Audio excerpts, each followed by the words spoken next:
सभी भक्तों को राधे राधे। जय श्री कृष्णा।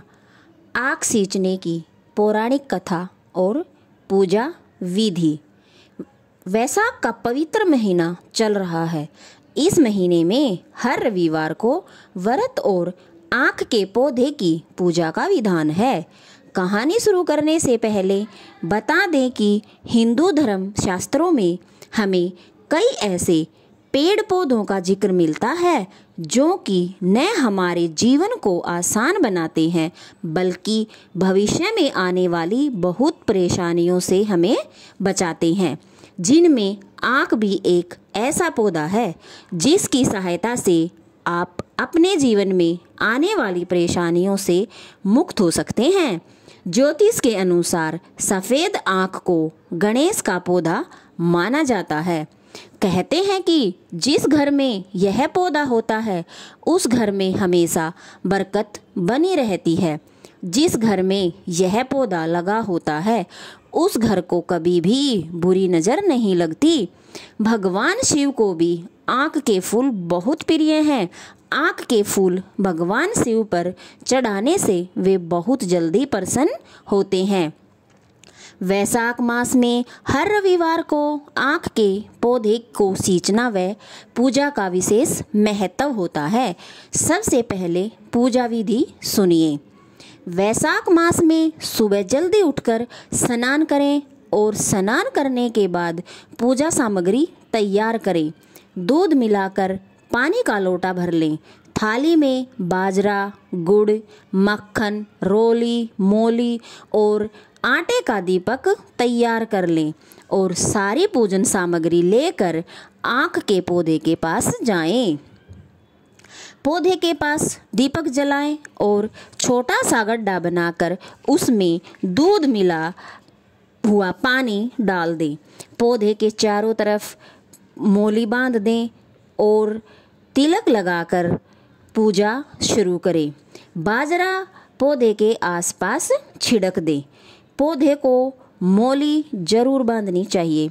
उसके बाद वहाँ बैठकर कथा सुने। इस तरह पूजा व व्रत करने से समस्त मनोकामनाएं पूरी होती हैं।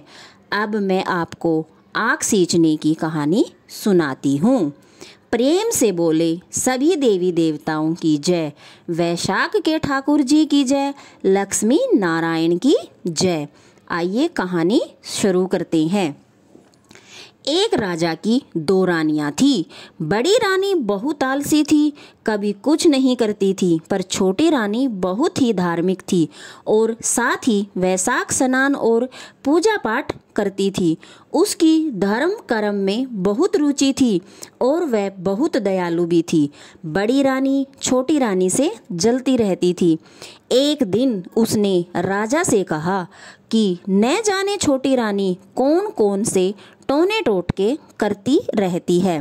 सुबह जल्दी उठकर पता नहीं कहाँ कहाँ घूमती है। इसमें हमारे राजघराने की बहुत बेइज्जती होती है। आप इसे राजमहल से बाहर निकाल दें। बड़ी रानी ने झूठ बोलकर राजा को भड़का दिया। राजा ने गुस्से में आकर छोटी रानी को महल से बाहर निकाल दिया। यह देखकर बड़ी रानी तो बहुत खुश हुई, लेकिन छोटी रानी को अपने वैशाख के ठाकुर जी पर बहुत विश्वास था। इसलिए छोटी रानी बिना कुछ कहे सुने वहाँ से चुपचाप चली गई। चलते चलते वह एक जंगल में पहुंच गई। वहां पर एक छोटी सी झोपड़ी बनाकर रहने लगी और हमेशा की तरह वहां पर भी पूजा पाठ करती रही और भगवान का स्मरण करती रही। समय बीतता गया और वैसाख का महीना आ गया। छोटी रानी ने हमेशा की तरह ही वैसाख स्नान करने का नियम लिया और वैसाख के हर रविवार का व्रत भी किया। रोज नियम से सूर्य देव को जल अर्पित करती और पूजा करती। हर रविवार के दिन आँख के पौधे को सींचती और कहानी सुनती। एक दिन समय का फेर था या विधि का विधान कहो कि राजा शिकार खेलने जंगल में गए और राजा रास्ता भटक गया। सभी सैनिक भी बिछड़ गए। राजा इधर उधर भूख प्यास से बेहाल हो गया। बैसाख का महीना था, इसलिए बहुत ज़्यादा गर्मी भी पड़ रही थी। दूर दूर तक कहीं पानी भी नहीं दिख रहा था। राजा की हालत खराब हो रही थी। राजा को अपना अंत समय करीब आता दिख रहा था। तभी थोड़ी दूरी पर राजा ने पक्षियों की आवाज़ सुनाई दी। राजा ने देखा कि आक के पौधे के आसपास कुछ पक्षी बैठे हुए हैं। वहां जाकर राजा ने देखा कि आक के पास खड्डे में थोड़ा सा पानी पड़ा है। राजा ने वह पानी पीकर वहीं एक पेड़ के नीचे लेट गया। शाम के समय राजा महल में वापस आ गया और सिपाहियों को आदेश दिया कि पता लगाओ कि जंगल में इस तरह से पूजा कौन करता है। सिपाही जंगल में गए और देखा कि एक झोपड़ी में एक औरत रहती है, वही सब कुछ कर रही है। सिपाहियों ने उसे दरबार में चलने को कहा। उसने मना कर दिया और कहा कि मेरा पूजा करने का समय हो रहा है, मैं राजमहल में नहीं जा सकती। सिपाही महल में वापस आ गए और राजा को सारी बात बताई। राजा स्वयं गए और देखते ही पहचान लिया कि यह तो उन्हीं की छोटी रानी है। राजा ने रानी से पूछा कि तुम क्या कर रही हो। रानी ने राजा को सारी बात बताई और बोला कि महाराज, यह वैशाख स्नान और वैशाख रविवार का व्रत है और आँख की पूजा मैं आपकी लंबी आयु और उन्नति के लिए ही करती हूँ। उस समय राजा को सब कुछ समझ में आ गया। लेकिन जब से छोटी रानी महल छोड़कर गई थी, उसके जीवन में बहुत परेशानी आ रही थी और उस दिन रानी का पूजा की वजह से ही राजा की जान बच पाई थी। राजा ने अपने किए हुए पर बहुत पश्चाताप हुआ।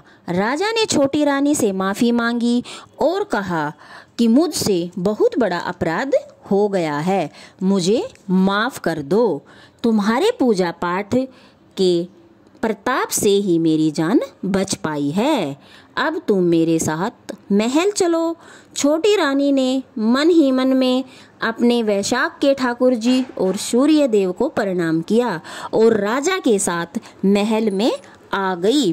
छोटी रानी को महल में आए हुए देखकर बड़ी रानी जोर जोर से चिल्लाने लगी, जिससे सुनते ही राजा को क्रोध आया। उसने बड़ी रानी को देश से बाहर जाने का आदेश दे दिया। इस तरह वैशाख की पूजा, स्नान और आंकड़े की पूजा से छोटी रानी ने अपना मान, सम्मान और सुहाग वापस पा लिया। मैं श्री कृष्ण के चरणों में सबके मंगल की कामना करती हूँ। कहना, अपने सभी भक्तों पर अपनी कृपा बनाए रखना।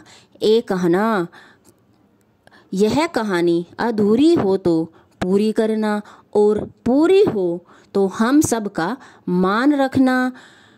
प्रेम से बोलो वैशाख के ठाकुर की जय, सूर्य भगवान की जय, मोर मुकुट बंसी वाले की जय, लक्ष्मी की जय, लक्ष्मी नारायण भगवान की जय। हरे नारायण नारायण नारायण हरे हरे। सभी भक्तों को राधे राधे।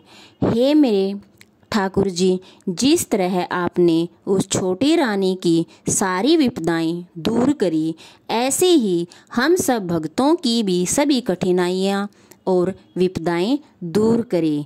मेरी आपसे बस यही प्रार्थना है। आपके सभी भक्त खुश रहें। कहानी में अगर कोई कमी हुई हो तो सभी भक्तों से हाथ जोड़कर निवेदन है कि वो माफ़ करें। सभी भक्त एक बार फिर प्रेम से बोले राधे राधे, जय श्री कृष्णा। आप सभी भक्तों से निवेदन है कि आप वैशाख मास में आँख के पौधे की पूजा जरूर करें। अगर रोज़ नहीं कर सकते तो कम से कम हर रविवार को आँख का पौधा पूजना चाहिए। अगर ज़्यादा कुछ भी नहीं कर सकते तो थोड़े से जौ लेकर और बिल्कुल सिंपल पानी तांबे के लोटे में लेकर आँख के पौधे में जल जरूर दें। और सूर्य भगवान को भी जल थोड़ा सा गुड़ और सिंदूर डालकर जरूर दें। अगर हम ज़्यादा कुछ नहीं कर सकते तो हम थोड़ा बहुत कुछ करके भी इस वैशाख के पावन महीने में भगवान की कृपा पा सकते हैं, क्योंकि वे भगवान दीन दयालु हैं और वो अपने भक्तों पर कृपा बनाते हैं। राधे राधे, जय श्री कृष्ण।